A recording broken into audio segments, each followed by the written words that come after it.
아파트 분양이 안 돼도 너무 안 된다. 이런 시장은 처음 봤다. 어느 시행사 사장의 말입니다. 최근 분양한 지방의 어떤 아파트는 특별공급 청약 신청자가 단 한 명도 없는 것도 있었습니다. 그야말로 분양하는 사람들 입장에서는 정말 깜짝 놀랄 일입니다. 25년 새해 들어 청약 나선 단지 4곳 중에 3곳이 미달을 기록하고 있는데 새 아파트 입주율과 입주 전망 지수도 날로 하락하고 있기 때문에 건설사에 돈이 돌지 않아 벌어지는 유동성 위기도 더 확산될 가능성이 매우 높아졌다. 이렇게 보셔야 됩니다. 우리 소비자분들은 정말 조심하셔야 되겠죠. 대구 동구 신천동의 어떤 분양단지는 최근 450가구 중에 다자녀 가구 43세대, 노부모 부양가족 10세대 이렇게 50여 가구의 특별 공급에 나섰는데 신청자가 단 한 명도 없었습니다. 여기는 T자로 시작하는 건설사인데 가뜩이나 회생 절차를 밟고 있고 또 회사에 안간힘을 쏟고 있는데 이게 더욱더 힘들어지고 있는 겁니다. 충청남도 천안 쪽을 보니까 천안 두정역 옆에 양우내안의 포스트로 이 아파트 역시 지난 1월 6일과 7일에 406가구에 대해서 1, 2순위 청약 신청을 받았는데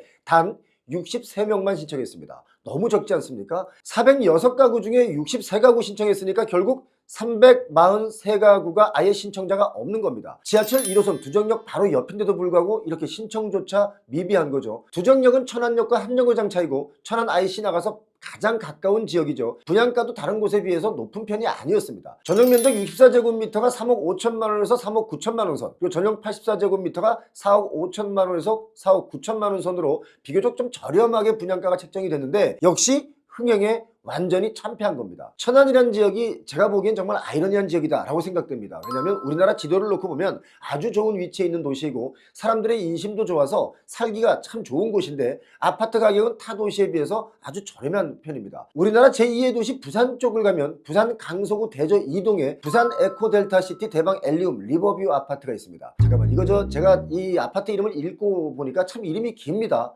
부산 에코델타시티 대방 엘리움 리버뷰 이 16글자인데 가만 보면 좋은 단어는 다 갖다 붙이려니까 이름이 길 수밖에 없습니다. 이왕에 좋은 이름을 다 갖다 붙여서 지으려면 좀 더 길게 짓는 거 어떻겠습니까? 제가 한번 지어볼게요. 부산 에코 델타시티 대방 엘리움 리버뷰 헤븐 온리 러브 이즈 베스트 아파트 이렇게 한 30자로 지으면 어떻습니까? 아무튼 에데리 아파트는요 김해국제공항 바로 옆입니다. 총 469가구 1, 2순위 청약에서 약 4분의 1, 140명만 신청했기 때문에 위기에 처해 있습니다. 요즘 건설사들은 정말 하루하루 피가 마르고 있습니다. 청약 부진, 또 미분양의 공포, 그리고 입주율마저 저조해지면서 공사비를 제때 받지 못할 가능성이 매우 높아졌죠. 다시 한번 이 건설업계가 부도가 날 수 있다는 불안감이 지금 확산되고 있습니다. 작년 12월에 수도권 아파트 입주율이 79.9%입니다. 생각보다 저조하죠. 그리고 지방 5대 광역시의 입주율은 67.8%입니다. 입주율이 낮아진다는 것은 분양 잔금을 내지 못한 집들이 늘어난다는 뜻이고 잔금을 내지 못하면 주택사업자들은 부도가 날 수 있습니다. 이렇기 때문에 시공사는 준공일을 맞추려고 공사가 다 끝나지 않았음에도 불구하고 준공 승인을 신청하고 부실공사의 후폭풍에 시달리게 되는 겁니다. 준공일을 맞추려는 이유 바로 수분양자들이 잔금을 치르고 빨리 입주해야 나머지 또 공사비를 받을 수 있기 때문에 준공일을 빨리 하려고 맞추는 겁니다. 입주 전망 지수는 기준점이 100인데요. 이 100 이하면 시장 전망이 어둡다는 뜻입니다. 사실 서울에서조차도 계약 포기 물량이 지금 속출하고 있고 준공 후 미분양 주택수가 11년 만에 최대치로 올라섰습니다. 그렇기 때문에 언제 어디에서 공사가 멈출지 예상조차 어려운 실정이죠. 얼마 전에 파밀리 아파트로 유명한 신동아 건설이 지난 6일에 법원에 해상 절차를 신청했다는 소식 제가 전해드렸죠. 신동아 건설 말고도 다른 일군 시공사들도 지금 현금 흐름이 좋지 않습니다. 특히 지방에 공사 현장이 많은 그 일군 시공사들도 긴장하고 있는데 서울에서는 분양에 성공한다고 해도 지방에서 까먹고 있기 때문에 이익이 나질 않습니다. 이렇기 때문에 일군이라고 하더라도 공사를 하다가 멈추는 일이 많아진 건데요. 지방의 건설업체는 부도가 4년 연속 해마다 증가하고 있습니다.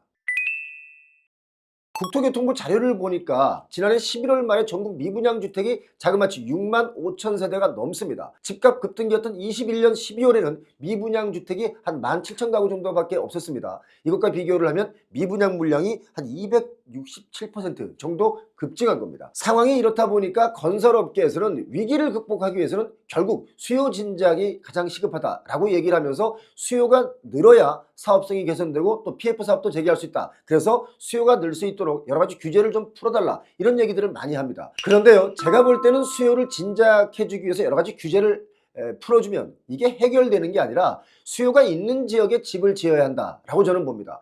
수요도 없는 지역에 가서 계속 지어대니까 결국 미분양이 나고 또 미분양이 나니까 이거 나라에서 해결해 주면 안 되겠냐? 해결해 주세요. 이렇게 자꾸 얘기를 하면 세상에 그것보다 쉬운 사업이 어디 있겠습니까? 요즘 사람들이 자주 쓰는 말이 있습니다. 뭔지 아십니까? 누칼협이라는 단어인데요. 누가 아파트 지으라고 칼 들고 협박했냐라는 뜻입니다. 수요 공급의 원리로 공급이 부족하면 값이 뛴다. 이런 논리를 계속 강조하면서 수요가 부족한 지역에 왜 그렇게 공급을 많이 늘리는지 이걸 모르겠습니다. 부동산 가격이 급등할 당시 일단 공급만 하면 다 사줄 것이다 라는 이 단순한 계산에서 무조건 공급한 게 아닌가, 저는 그런 생각을 합니다. 미분양이나 악성 미분양이 많은 지역에 가보면 한 가지 공통점이 있습니다. 그게 뭐냐면 타워 크레인이 너무 많이, 정말 많이 올라가 있다는 겁니다. 계속 짓고 있다는 거죠. 그래서 그거 볼 때마다 이 지역에 왜 저렇게 많이 짓지? 라고 생각을 해보면 LH에서 땅을 싸게 매입을 해서 토지 작업을 한 후에 이 땅을 매각할 때는 최고가 입찰을 합니다. 그때 최고가를 써낸 시행사들이 이 땅을 차지하게 되죠.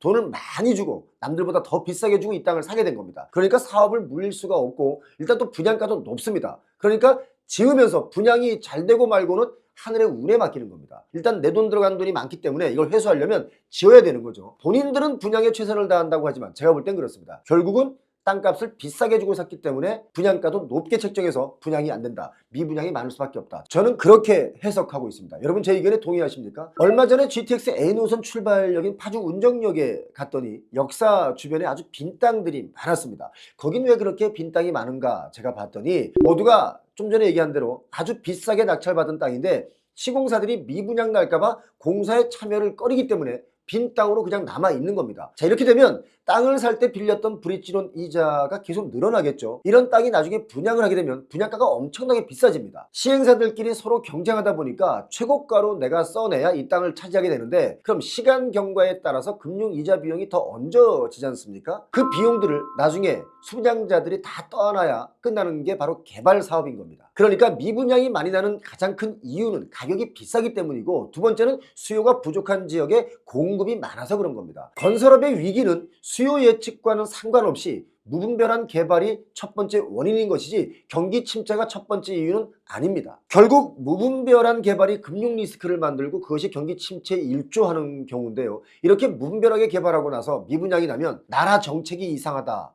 규제를 풀어달라, 이렇게 살려달라고 하는 것은 마치 침수가 되어 땅이 자꾸 사라지는 그 언덕 위에 집을 짓는 것과 마찬가지다 라고 저는 생각합니다. 지금 지방의 현실은 새 아파트마저 준공이 끝났음에도 빈집이 많다 이겁니다. 이런 현실 속에서 우리 소비자들은 어떤 선택을 해야 할까요? 신중하게 생각해야 될 시기입니다. 자, 다음 시간에 더욱더 알찬 내용을 가지고 찾아오겠습니다. 미분양 줄이는 방법, 여러분의 의견 주시길 바랍니다.